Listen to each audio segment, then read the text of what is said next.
Okay, so we got a really interesting video today. I'm going to speak about my top 2 football leagues to bet on. But firstly, guys, if you appreciate non-AI slop, feel free to subscribe. I'm an actual person. I'm not a robot. So yeah. Now, the question you may be asking yourself is, what validates me to give you this information? Well, I've been a profitable sports bettor for almost 5 years now, and I show all of this on my YouTube channel. I do upload daily sports plays, sports picks, and I've shown multiple times that I've been banned by bookies such as Bet365, Skybet, etc, etc. For example, last season I showed every single one of my sports bets on this YouTube channel, and we broke over 175 units. Free bets sent out on yesterday's videos, free wins, 17 wins and 2 losses in my last 19 bets, or on this YouTube channel on my previous videos. Go and check them out. We've been killing it. You can see the record, you can see the units. This off season has been nothing but free money. The FIFA Club World Cup, the Women's Euros, were on a 7-0 run in the Women's Euros. Absolutely cashing out over there.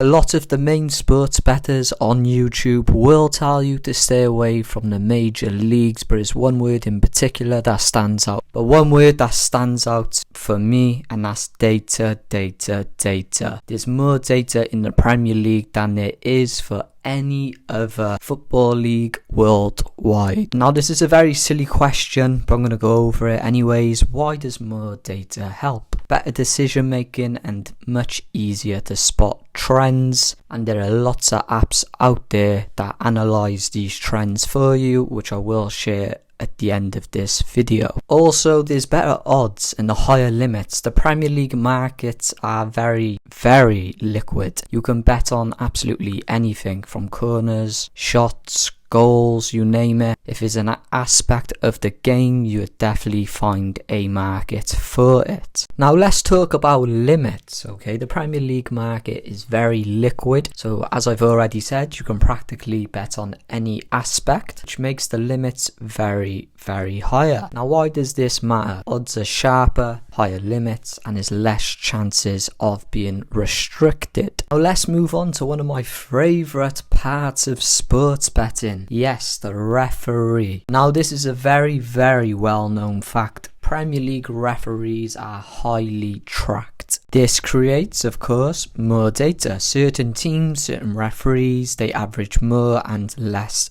cards. You can even go as far as micro-analyzing these sections. If you're familiar with my channel and the bet builders that I put together, I like to bet on the under in the opening 10 minutes and the opening 45 minutes. The reasoning being, referees do tend to keep their cards in their pocket unless an out of pocket moment happens, of course. Women's football as well in England is an absolute gold mine for cards. A few months back in the Women's Euros, if you go back and look up my videos, we went on an absolute tear. At one point we won like 17 bets in a row, and I was mainly betting on cards. As mentioned earlier on in the video, there are plenty of apps you can use that analyze and spot these trends. The main one I've been using for the past 3 years is Footy Stats. So if you're interested by anything that I have said today, if you're interested in improving your sports betting, please feel free to have a little look at my channel. And if you like what you see, feel free to subscribe. I'm going to be uploading a part 2 tomorrow in regards to the Bundesliga. Anyway, I hope you all have a great day, and I'll catch y'all in the next one. Peace.